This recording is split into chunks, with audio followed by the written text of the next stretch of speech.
The first time I realized I was in trouble was when my boss looked up from her laptop and said my name like it meant something. Jared? Just one word, calm, sharp. The kind of voice that could stop a room without even trying. I was standing in the conference room doorway holding a stack of printouts, and for a second, I forgot how to breathe.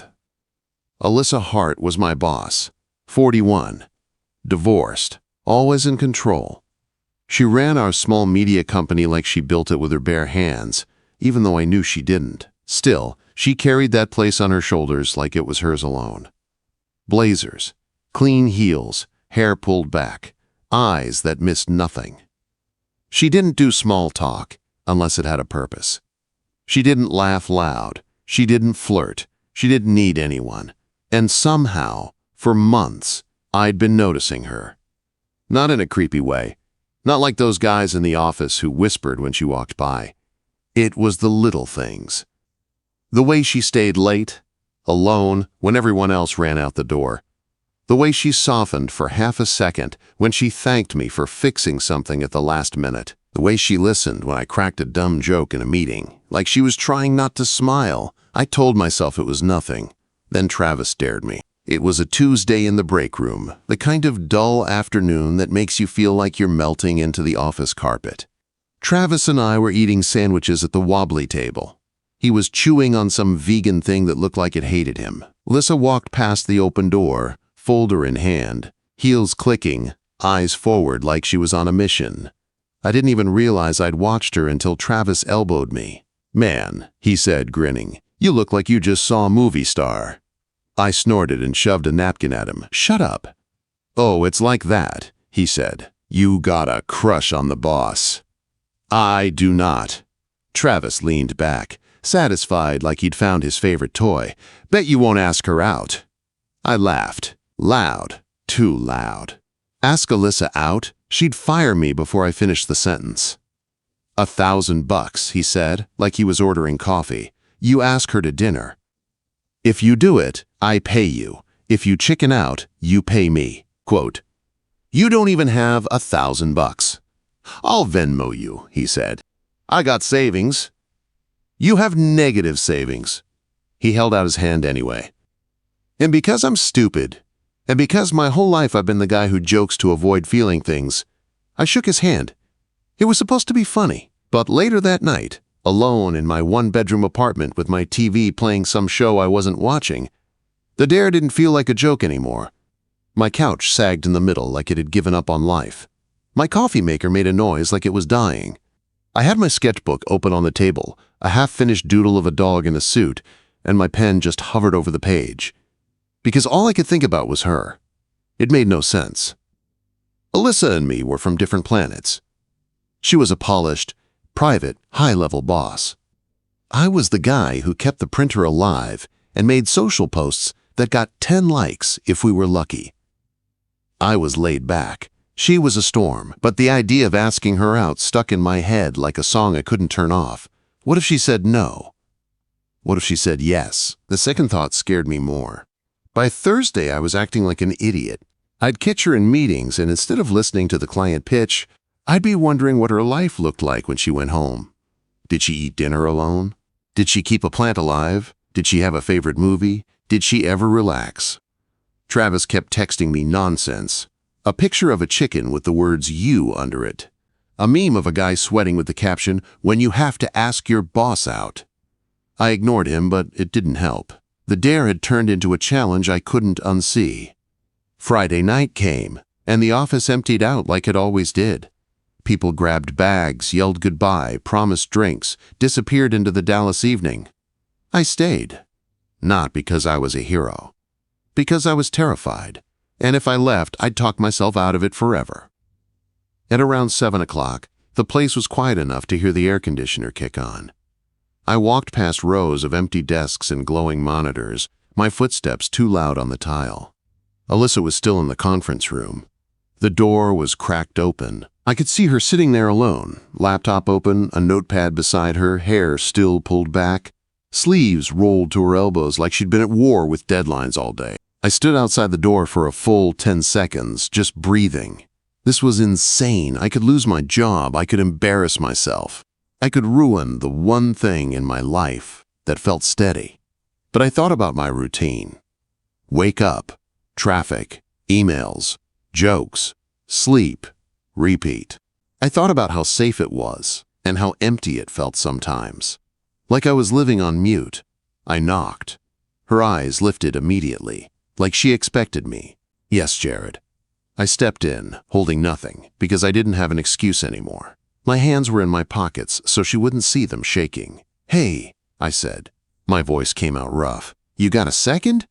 She closed her laptop halfway, not all the way, like she was giving me time but keeping control. Go ahead. My throat went dry. I could feel my heartbeat in my ears. I know this is out of nowhere, I said. And if you tell me to pretend this never happened, I will. Quote. Her expression didn't change, but her eyes sharpened. Okay, I swallowed. Would you maybe want to get dinner with me sometime? The silence that followed felt like a drop in an elevator. Alyssa stared at me, not confused, not angry. Just still, like she was reading a page I didn't know I'd written. I braced for a lecture, a reminder of boundaries, HR. My name said in that cold tone. Instead, her lips lifted, just barely, and then she said it, quiet and steady, like she'd been holding it in. I've been waiting for you to say that. My chest went tight. I stared at her, sure I misheard. What? Alyssa leaned back in her chair, her eyes never leaving mine. I said yes, Jared. She paused, then added, softer, but only if you understand something. I nodded, because I couldn't do anything else. This stays outside the office, she said. No one knows. Not your friends. Not mine. Not a single person in that building. The way she said it wasn't just boss talk. It was a warning, and something else too. Something fragile behind it, like she was risking more than I was. I forced air into my lungs. Okay, I said. I understand. She watched me for another beat, then she stood, picking up her bag like the conversation hadn't just flipped my whole life upside down. There's a cafe on Elm Street, she said, walking past me. The Rusty Spoon. Tomorrow, 7:30. She stopped at the door, glanced back, and for the first time her voice didn't sound like my boss. Don't be late. Then she was gone. And I was left in that quiet conference room, staring at the empty chair where she'd been, realizing the dare was over. But the real trouble was just starting. Saturday dragged like a bad song stuck on repeat. I cleaned my apartment twice, even though it was still a one-bedroom with a tired couch and a view of a parking lot. I stood in front of my closet like it was a crime scene, holding up shirts and arguing with myself. Too casual, she'll think you don't care. Too fancy, you'll look like you're trying too hard. By 6:45, I settled on a dark blue button-down and jeans. Safe. Simple. Not a guy trying to impress his boss. Just a guy going to dinner with a woman he couldn't stop thinking about. That last part still didn't feel real. I got to the Rusty Spoon at 7:20 because I'd rather sit in my car and panic than walk in late. The place was warm, all brick walls and soft lights, the kind of cafe that made you forget you were in Dallas for a second. It smelled like roasted coffee and fresh bread, and there was quiet jazz playing, like someone had planned the whole mood on purpose. My hands were sweaty anyway. I picked a table near the back, where we wouldn't be in the middle of everyone's view, and I kept checking the door like an idiot. Then it chimed. Alyssa walked in, and the air changed. She wasn't wearing a blazer, no pencil skirt, no sharp work armor. She had on a white blouse with the sleeves rolled up and jeans, and her hair was down, dark and smooth around her shoulders. She looked younger somehow, not because she was trying to, but because she didn't have to hold up the office anymore. She scanned the room, and her eyes landed on me right away. My stomach flipped. She walked over like she wasn't nervous at all, like this was normal, like she didn't have the power to ruin my life with one sentence if she wanted to. You're early, she said, sliding into the chair across from me. Couldn't risk being late, I said, trying to sound calm. You said don't be late. Alyssa's mouth twitched like she was fighting a smile. Good. For a second, we just looked at each other, not in a dramatic movie way. More like we were both thinking the same thing, and neither of us wanted to say it out loud. This is real. The waiter came over and she ordered a glass of white wine. I ordered a beer because I needed something in my hands. We started with safe talk. The traffic. The food. How the office coffee machine was basically motor oil in disguise. That part felt easy because I was used to talking. I could always talk. It was my thing. But Alyssa wasn't just listening politely. She was actually there with me, eyes steady, posture relaxed, like she'd stepped into a version of herself I'd never met. And that made me nervous all over again. "So," she said, tilting her head, "tell me the truth. Why did you ask me?" My throat tightened. "Because I wanted to." Her eyes stayed on mine. "That's not an answer." I exhaled slowly, trying not to let my voice shake. "Okay, because I've noticed you for a long time." She didn't blink. "Noticed me how?" I swallowed. "Like you're always the last one in the office. Like you carry everything. Like you don't let anyone get close." Alyssa's expression didn't break, but something in her eyes shifted, like I'd touched a spot she kept covered. "That's what you see?" she asked. "Yeah," I said. "And I guess I started wondering what you're like when you're not being Alyssa Hart, the boss." Her fingers wrapped around her wine glass, slow and thoughtful. "You think I'm someone else outside the office?"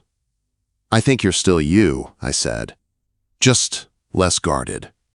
For a second, her gaze dropped to the table, then back up. Her voice got quieter, not softer, just more honest.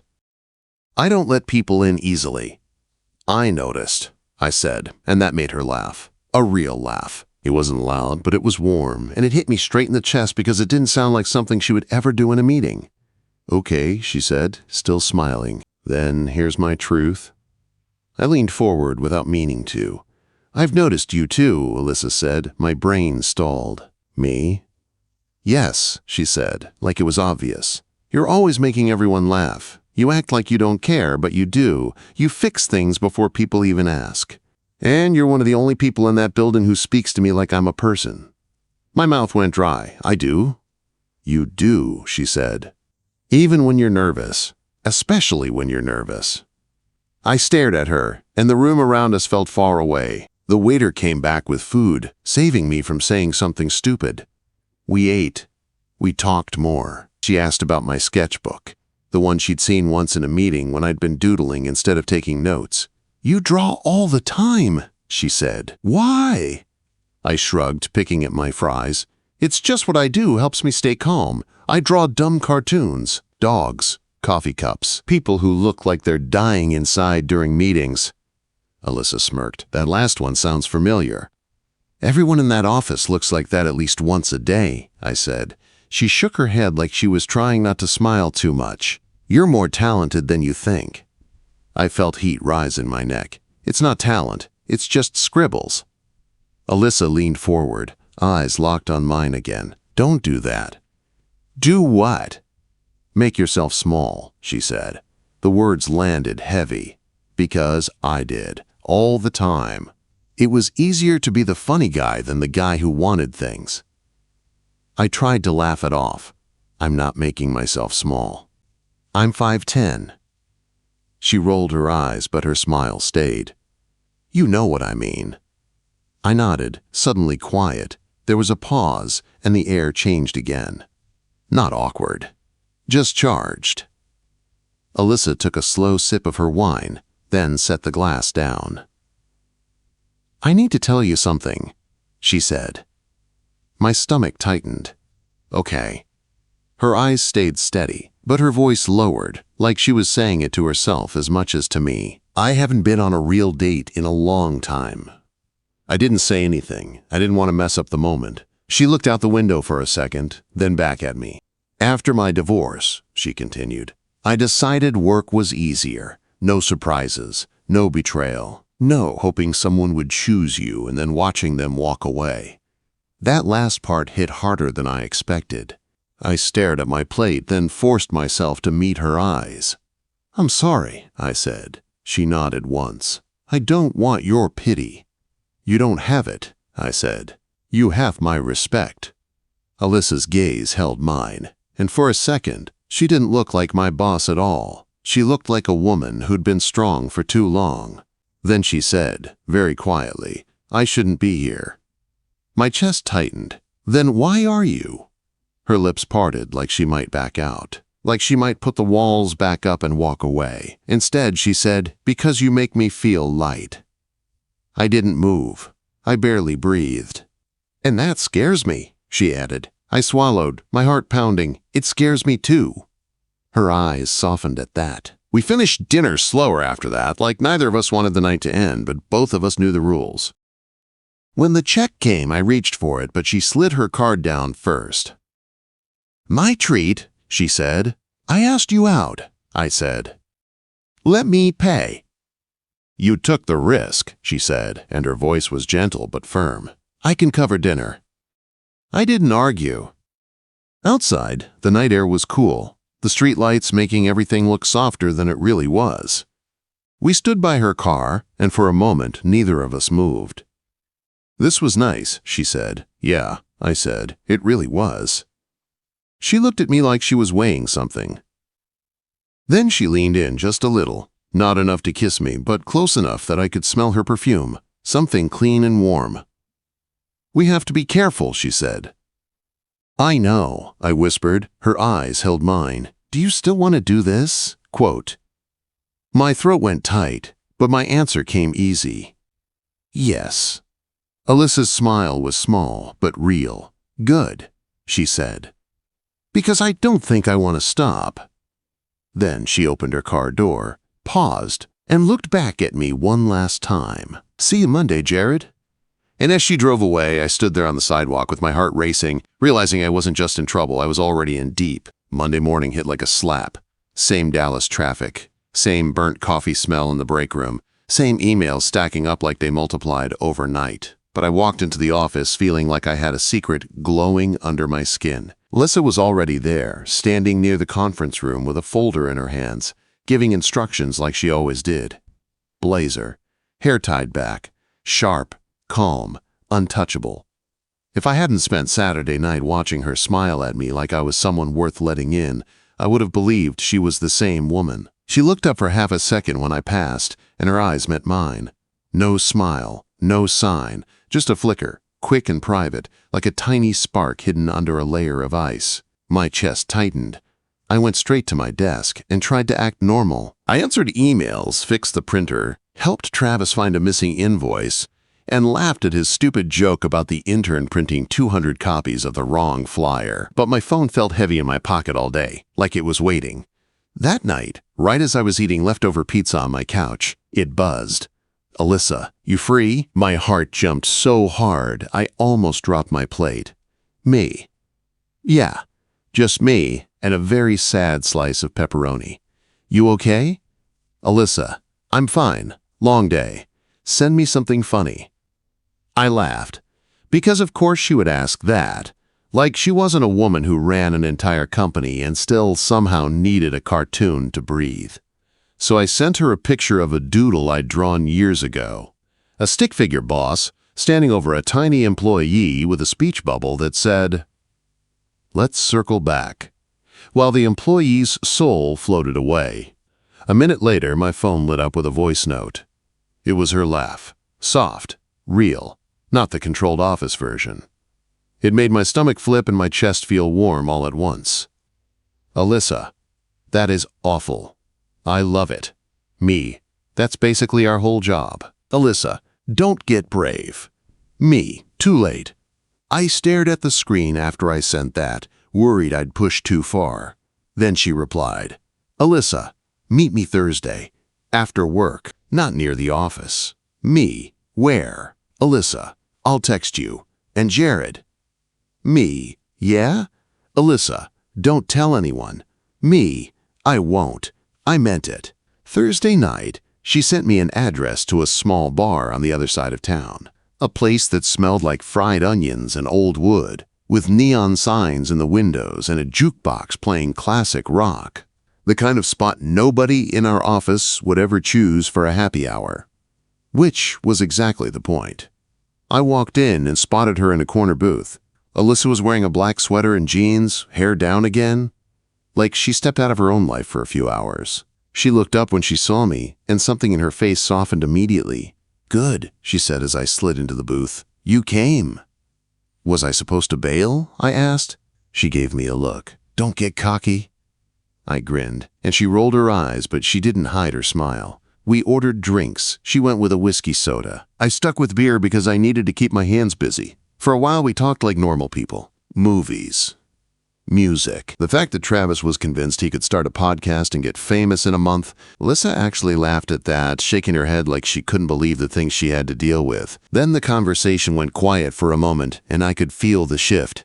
She stared into her glass like it held answers she didn't want to say out loud. "You ever think about how weird this is?" she asked finally. "All the time," I admitted. Alyssa's eyes lifted to mine. "I'm not supposed to do this." "I know," I said. "Neither am I." She let out a slow breath. "After my divorce, I promised myself I'd stop taking risks with people. Work doesn't leave you in the middle of the night. Work doesn't lie to your face and act like you're crazy for noticing." My jaw tightened. I hated that someone had made her feel like that, hated that she carried it like it was normal. "You're not crazy," I said quietly. Her eyes flickered, and for a second she looked like she might break. Then she straightened, like she caught herself. "I don't want this to be a mistake," she said. "It won't be." I replied too fast. Alyssa's eyebrow lifted. "You sure?" Quote. I swallowed, my heartbeat loud in my ears. "No, I'm not sure about anything. But I know how I feel when I'm with you." She didn't speak right away, like she was waiting for me to keep going, and I did. "I feel like you don't have to be the boss," I said. "Like you can breathe, and I like being the guy who makes that possible." Her gaze held mine, steady and intense. Then she looked away first, like she needed a second to regain control. "You're dangerous," she murmured, and I laughed once, nervous. "That's new." Alyssa's mouth twitched, not in a bad way. We sat there for hours, talking about our lives like we were peeling off layers. She told me she grew up in Austin, how she used to write little stories as a kid and thought she'd be an author. "I had a notebook full of characters," she said, shaking her head. "Then I got practical. College, marriage, career, and suddenly I was 35, with no dreams left, just deadlines." I stared at her. "That's not true. You still have dreams. You just hid them." She looked at me like nobody had ever said that to her before. Then she asked about me, and for once I didn't brush it off with jokes. I told her about being the laid-back guy because it was easier than being the guy who cared. About my last relationship, how my ex said I didn't want enough. How I'd believed her for a long time. Alyssa listened without interrupting, her eyes on me like I mattered. And that was the problem. I was starting to need it. When we finally stepped outside, the night air was cool and the street was quiet. Alyssa walked beside me to her car, her steps slower than they needed to be. At the driver's door, she stopped and turned to me. "This is nice," she said softly, "but we have to be smart. No slip-ups." "I know," I said.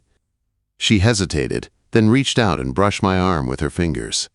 It wasn't a grab. It wasn't dramatic. It was small, but it felt like a promise. Then she got into her car. I stood there watching her pull away, my heart racing, feeling like I was balancing on the edge of something huge. The next week, we fell into a rhythm. By day, nothing. She was my boss. I was her employee. Professional, clean, careful. By night, we were two people who couldn't stop texting. Her, "Did you eat?" Me, "Yes, it was terrible." "I miss your fancy cafe salad." Her, "I had ramen. Don't act like I'm classy." Me, "You are. You just hide it under spreadsheets." Her, "I'm ignoring you now." Me, "Liar." Then, one afternoon, we were in a brainstorming meeting. 10 people around the table, fluorescent lights buzzing overhead, Alyssa at the head, like a general. I was pitching an idea, trying to be confident, and I cracked a joke. Without thinking, I said, "It's like that meme you sent me." The second the words left my mouth, my stomach dropped, because the room went still enough for me to feel it. Not silent, but close, like people smelled something off. Karen from finance glanced up. Travis's head snapped toward me. The creative director blinked like he was replaying what I said. Alyssa didn't react. Her face stayed calm, her pen moving like nothing happened. But her eyes flicked to mine for one sharp second. It wasn't anger, it was warning. She finished the meeting like a pro, dismissed everyone, and I stayed behind pretending to organize my notes, hoping I could disappear through the floor. Alyssa's voice cut through the empty room. "My office, now." I followed her down the hall, my pulse pounding like a drum. Her office was all glass and clean lines, Dallas skyline in the background.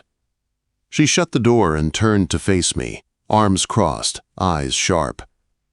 "What was that?" she asked. I swallowed. It slipped. I wasn't thinking. "That's the problem," she said, voice low but controlled. "You have to think. Always." "I'm sorry," I said, meaning it. "I messed up." Alyssa looked at me for a long moment, and the anger didn't come. Instead, she exhaled like she was tired. "I'm not mad," she said. "I'm scared." That hit harder than yelling would have. She stepped closer, keeping her voice low like the walls could listen. "If anyone suspects anything, it's not just gossip," she said. "It's my job, your job, everything." "I know," I said, throat tight. "I'll be careful, I swear." Her eyes searched mine, and I could see the truth under the control. She liked this too much. That was the danger. Then she surprised me. "Do you still want to see me tonight?" she asked. I blinked. After I just almost ruined everything? Alyssa's mouth twitched. "Yes, but we're going to talk, and you're going to stop being reckless." My heart thudded. "Yes," I said. "I want to see you." She nodded once, like she'd made a decision. "8," she said. "Same bar."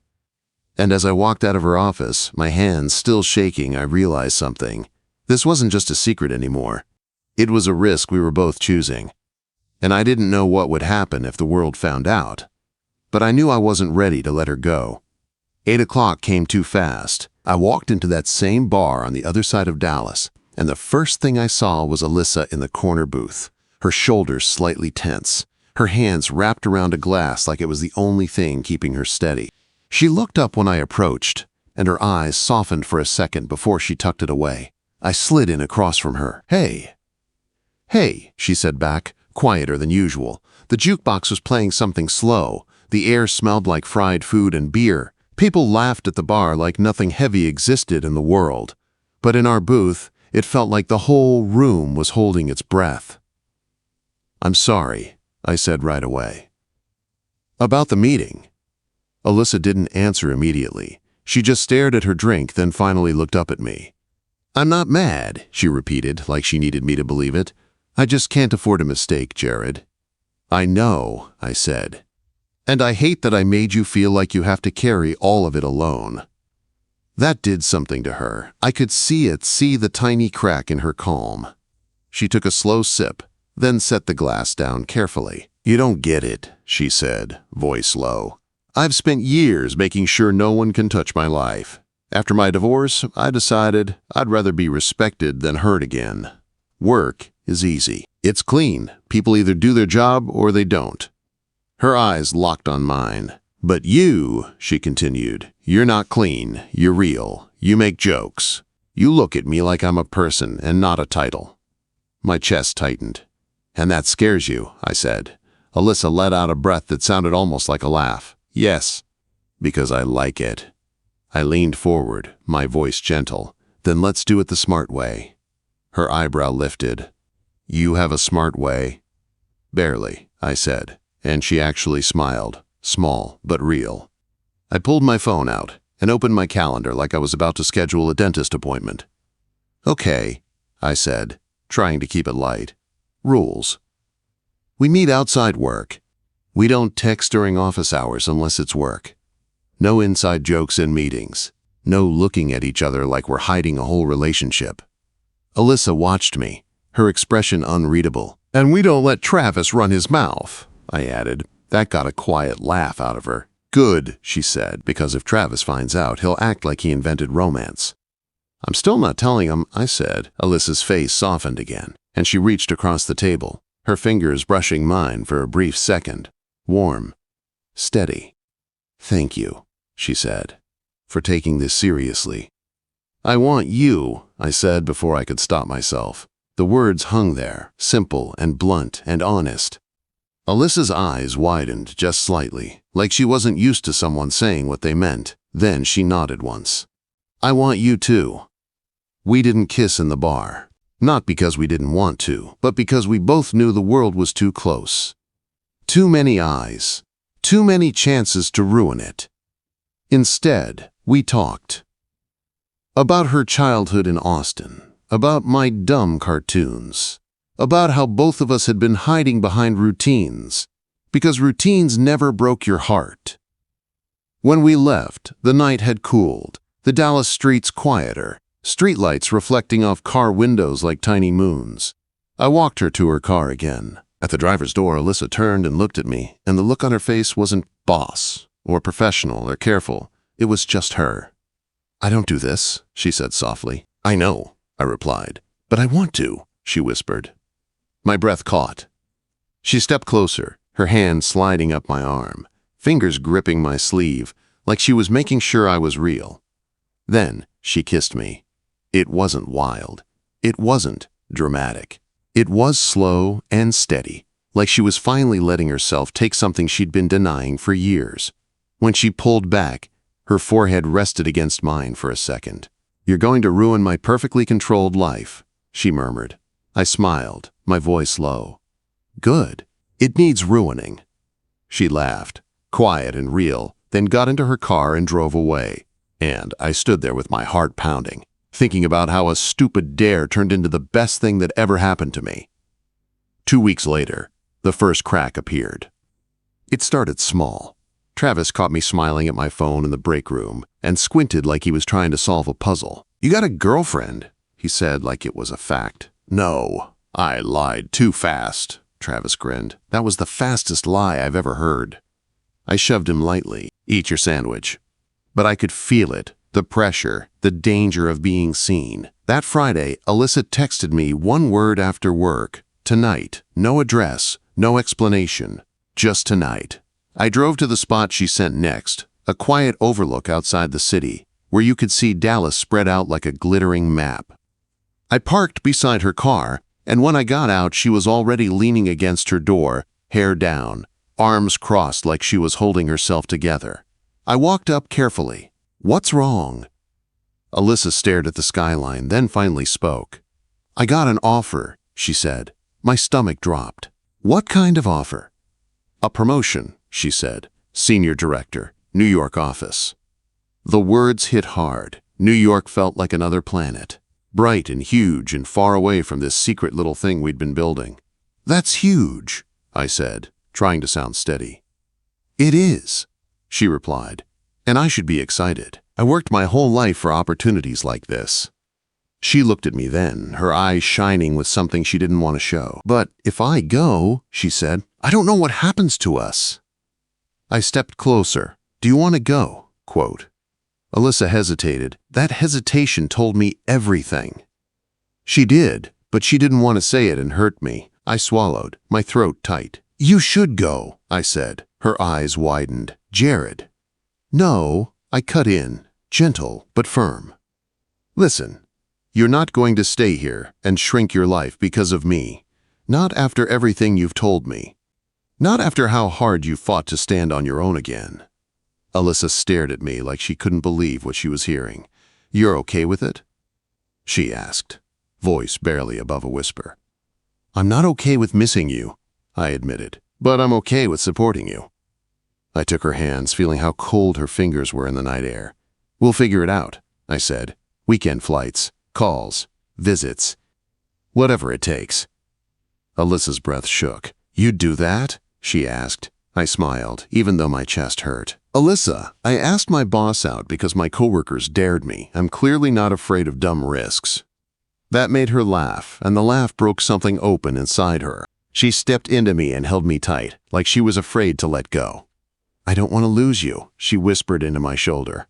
You won't, I said. Not if you don't want to. We stayed there for a long time, holding each other under the Texas sky, the city lights glittering below, the wind brushing through her hair.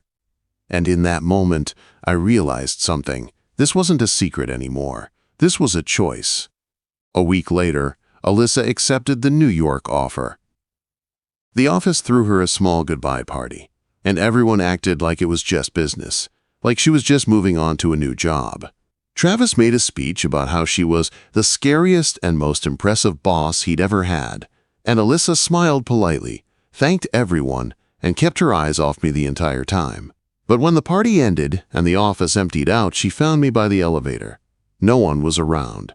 The lights were dim. The building felt hollow. She stopped close enough that I could smell her perfume, clean and subtle. "I leave next Friday," she said quietly. "I know," I replied. Her eyes searched mine. "Say something funny." I swallowed, my heart pounding. "New York better be ready," I said, "because you're about to run that whole city." Alyssa smiled, but her eyes were wet. Then she leaned in and kissed my cheek, quick and careful. "Don't forget me," she whispered. I met her gaze, steady. "Impossible." That night, back at my apartment, I opened my sketchbook. I flipped past the dumb cartoons, the coffee mugs, the screaming goats, and found a blank page. I started drawing her. Not the boss version, not the polished version. The real Alyssa I'd seen in dim booths and late-night texts. The woman who laughed at my stupid doodles. The woman who finally let someone touch her heart again. And as I shaded in her eyes, I realized this wasn't the end of our story. It was the first time I'd ever wanted to fight for something long after the joke was over. Because the dare didn't matter. The risk didn't matter. All that mattered was her.